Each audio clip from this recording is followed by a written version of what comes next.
जैन तीर्थंकर मूर्ति खंडित थવાનો मामलो छे। विश्व हिंदू परिषदना प्रमुख अशोक रावलनुं निवेदन छे। मूर्ति खंडित थई ते हिंदू समाज माटे पण आघातजनक छे। जैन समुदायमां सुखद समाधान माटे करी छे रजूआत। सीएम भूपेन्द्र पटेलने पत्र लखी रजूआत करी छे। समाधान साथे उकेल आवे तेवो निर्णय लेवा अपील करी छे। आ प्रकारनी घटना फरी न बने ते माटे वीएचपीनो पण अनुरोध छे।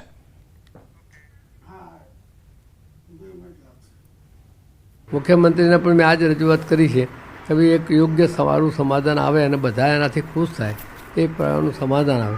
आम तो धारो कि आपणे बधाना माटे कहीए ज छे, लोको आपणी पर आक्षेप पण कहे कि तमे कोकनुं खेंचो कोई नथी। अमारा माटे सत्य सनातन धर्म ए ज अमारो विश्व हिंदू परिषदनो मुख्य उद्देश्य है। कोईपण संजोगोमां सत्य सनातन धर्म अंदर अंदर कोईपण रीते ए फाटा ना पड़े अने बधा समन्वयथी रहे एना माटे विश्व हिंदू परिषद हमेशा कटिबद्ध छे। पावागढ़ जैन समाजनी मूर्तिओ खंडित थवा मामले बनासकांठा जैन समाजे कलेक्टरने आवेदनपत्र आप्युं। जैन समाजना लोकोए कलेक्टर कचेरी पहोंची सूत्रोच्चार कर्या अने विरोध नोंधावी न्यायनी मांग करी। समाजना आगेवानोए कलेक्टरने आवेदनपत्र आपी समग्र मामले तपासनी मांग करी छे।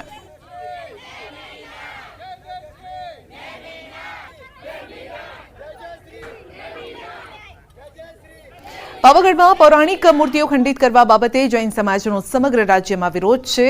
जामनगर में पण जैन समाज में रोष जोवा मळ्यो। जैन अग्रणीओए जिला कलेक्टर कचेरीए जैन समाज पर थती घटनाओने लईने कड़क मांगणी साथे रजूआत करी। आवेदनपत्र पाठव्युं अने मूर्तिओ खंडित करी शांति डहोळवा प्रयास करनार पक्षों सामे पण कड़क पगलांनी मांग करी।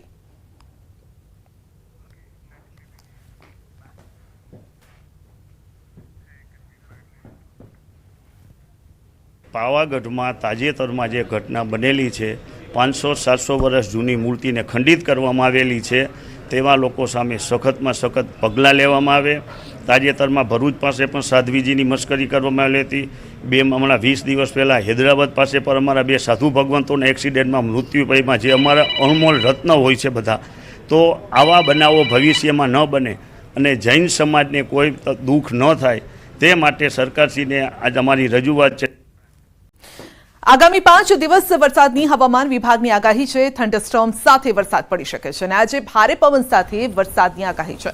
अमदावाद, पंचमहाल, दाहोद, महीसागर में वरसादनी आगाही है। तो आज दक्षिण गुजरातना तमाम जिल्लाओं में पड़ी शके छे वरसाद। सौराष्ट्र में थंडरस्टॉर्म साथे वरसादनी आगाही है। आज की बात करेंगे तो आइसोलेटेड प्लेसेस पे गुजरात रीजन के लिए लाइट टू मॉडरेट रेन और सौराष्ट्र के लिए फ्यू प्लेसेस पे लाइट टू मॉडरेट रेन का पूर्वानुमान है। और जो डिस्ट्रिक्ट है गुजरात रीजन के लिए आज यहाँ पे आइसोलेटेड प्लेसेस पे लाइट टू मॉडरेट रेन और साथ में थंडरस्टॉर्म की वार्निंग दी गई है। वो डिस्ट्रिक्ट है अहमदाबाद, पंचमहल, दाहोद, महीसागर और साउथ गुजरात के सारे डिस्ट्रिक्ट कवर हैं जहाँ पर आइसोलेटेड प्लेसेस पे लाइट टू मॉडरेट रेन और साथ में थंडरस्टॉर्म की वार्निंग है। आगामी 4 दिवस हळवाथी मध्यम वरसादनी आगाही कराई छे। जूनागढ़, अमरेली, भावनगर, राजकोट, पोरबंदर, दीव में वरसादनुं अनुमान छे। पंचमहाल, दाहोद, महीसागर जिल्ला में वरसादनी आगाही छे। दक्षिण गुजरातना तमाम जिल्लाओं में पड़ी शके छे वरसाद। 4 दिवस बाद उत्तर गुजरात अने दक्षिण में पण पड़ी शके छे वरसाद। अरवली, बनासकांठा, साबरकांठा, पंचमहाल, दाहोद में वरसादनी आगाही छे।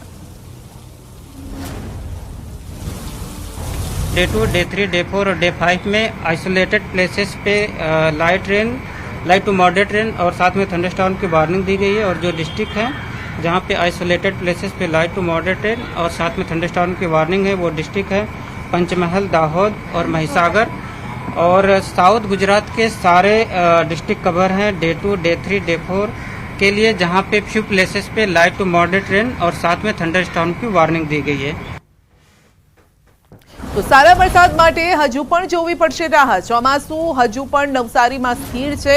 ચોમાસુ सिस्टम नवसारी थी आगळ ज नथी वधी। अभी जो मानसून गुजरात के नवसारी तक एंटर किया हुआ है और वहीं पे जो मानसून की स्थिति अभी वहीं पे बनी हुई है। और आज और कल के लिए जो गुजरात रीजन के लिए आज के लिए आइसोलेटेड प्लेसेस पे साउथ गुजरात के सारे डिस्ट्रिक्ट कवर हैं जहां पे आइसोलेटेड प्लेसेस पे लाइट टू मॉडरेट रेन और साथ में थंडरस्टॉर्म की वार्निंग दी गई है। તો ચોમાસુ નવસારીમાં સ્થિર, જ્યાંથી આગળ જ નથી વધી રહ્યું. તમામ ખેડૂતોને એક જ સવાલ થઈ રહ્યો છે કે આખરે ચોમાસુ આગળ ક્યારે વધશે. હવામાન નિષ્ણાત અંબાલાલ પટેલે ચોમાસા અંગે આગાહી કરી છે.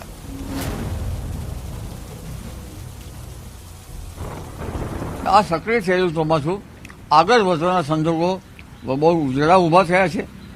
લગભગ આજથી જ કોઈ ભાગમાં વરસાદ થવાની શક્યતા રહેશે. મધ્ય ગુજરાતના કેટલાક ભાગમાં વરસાદ થવાની શક્યતા રહેશે. અમદાવાદ, ગાંધીનગરમાં પણ આજે હવામાનમાં પલટો આવે અને કોઈ જગ્યાએ વરસાદ થઈ શકે. એટલે પ્રી મોન્સૂન એક્ટિવિટી જેવો વરસાદ છે અને પ્રી મોન્સૂન એક્ટિવિટી ન ગણાય, કારણ કે આ વરસાદની ગણતરી જૂનથી સપ્ટેમ્બરમાં ચોમાસું વરસાદની ગણતરીમાં લેવાય છે. તો 20મીથી ઉત્તર ભારતમાં હીટ વેવ સમાપ્ત થઈ જશે અને ગાજવીજ સાથે વરસાદ થવાની શક્યતા છે. આ સાથે જ ગુજરાતમાં સારો વરસાદ થવા લાગશે.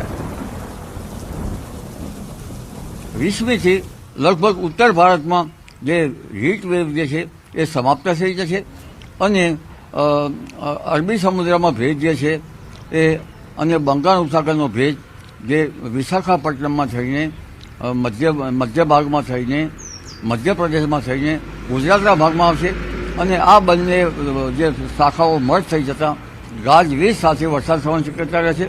આ ચોમાસામાં પવનનું જોર અને ગાજવીજ વધારે છે. આપણે અગાઉ જેમ કહ્યું એમ પવનની ગતિ તો અત્યારથી થશે, પણ પવનની ગતિ ઘણી વખત એવી છે કે કાચા મકાનના સાપડા ઉડી જાય એવી છે, કારણ કે હજુ ગાજવીજનું પ્રમાણ લગભગ બપોર પછીના ભાગમાં જોવા મળતું હોય છે, ક્યારેક રાત્રિના ભાગમાં પણ થતું હોય છે. તો 20થી 28 જૂનમાં ચોમાસું જામવાની શક્યતા છે અને આ વખતે આહવા, ડાંગ, વલસાડમાં ભારે વરસાદ હશે. દક્ષિણ ગુજરાતમાં પણ અતિ ભારે વરસાદની સંભાવના છે. ખરેખર ચોમાસું તારીખ 20થી 28 જૂનમાં જામવાની શક્યતા છે. નિરંતર ચોમાસું જામશે અને આ વખતે આહવા, ડાંગ, વલસાડમાં ભારે વરસાદ થશે. ક્યારેક અતિ ભારે વરસાદ થવાની શક્યતા રહેશે. દક્ષિણ ગુજરાતમાં પણ અતિ ભારે વરસાદ થવાની શક્યતા રહેશે. દક્ષિણ સૌરાષ્ટ્રના કેટલાક ભાગમાં ભારે તો કેટલાક ભાગમાં અણધાર્યો ભારે વરસાદ થવાની શક્યતા રહેશે. કેટલીક નાની નદીઓમાં પૂર આવવાની શક્યતા રહેશે અને સૌરાષ્ટ્રના કેટલાક ભાગમાં પાણીની સમસ્યા હલ થતી જોવા મળશે.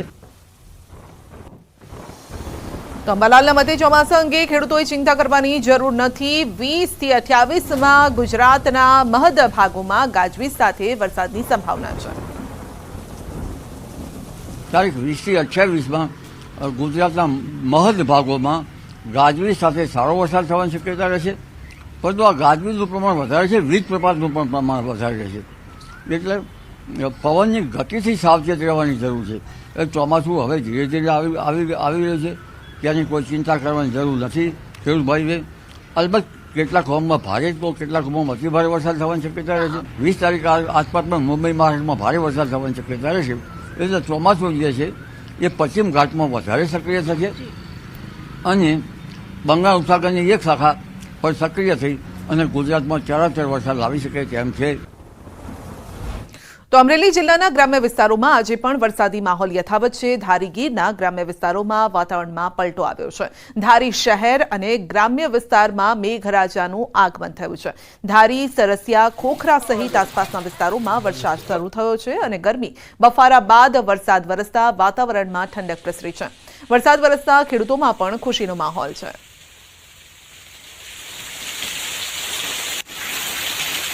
તો અમરેલી જિલ્લામાં પણ વરસાદી માહોલ જામ્યો છે. રાજુલા, જાફરાબાદ પંથકના કેટલાક ગામડાઓમાં છૂટોછવાયો વરસાદ વરસ્યો.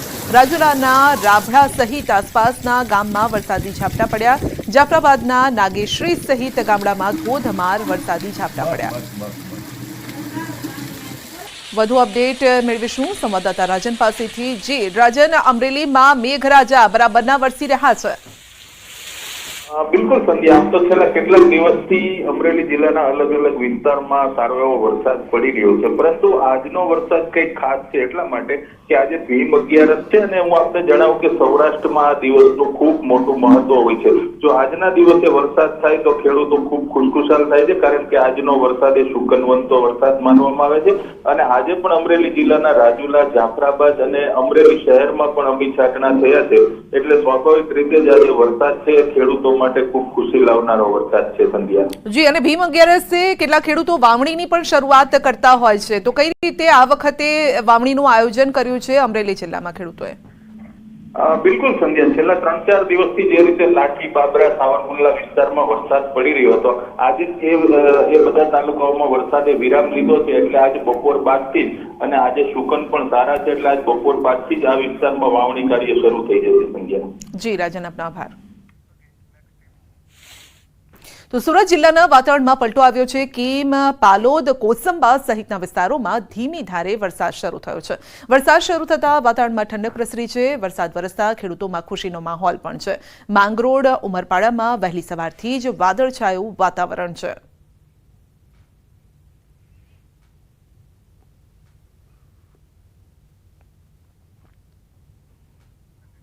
તો ભરૂચ જિલ્લામાં ધીમી ધારે વરસાદ, મેઘ મહેર થતા અસહ્ય ઉકળાટ વચ્ચે વાતાવરણમાં ઠંડક પ્રસરી છે. અંદાજિત 20 કિલોમીટરની ઝડપે પવન ફૂંકાઈ રહ્યો છે અને આ પવન સાથે વરસાદનું આગમન થયું છે. જગતના તાત માટે વાવણી લાયક વરસાદ વરસ્યો છે.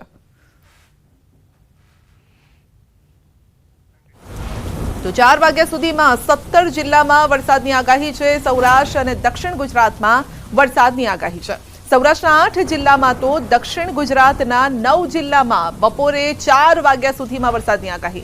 જામનગર, દ્વારકા, પોરબંદર, રાજકોટ, જૂનાગઢ, અમરેલી, ગીર સોમનાથ, ભાવનગર, વડોદરા, ભરૂચ, છોટાઉદેપુર, નર્મદા, સુરત, તાપી, ડાંગ, વલસાડ, નવસારી, દાદરા નગર હવેલી, દમણમાં વરસાદની આગાહી છે.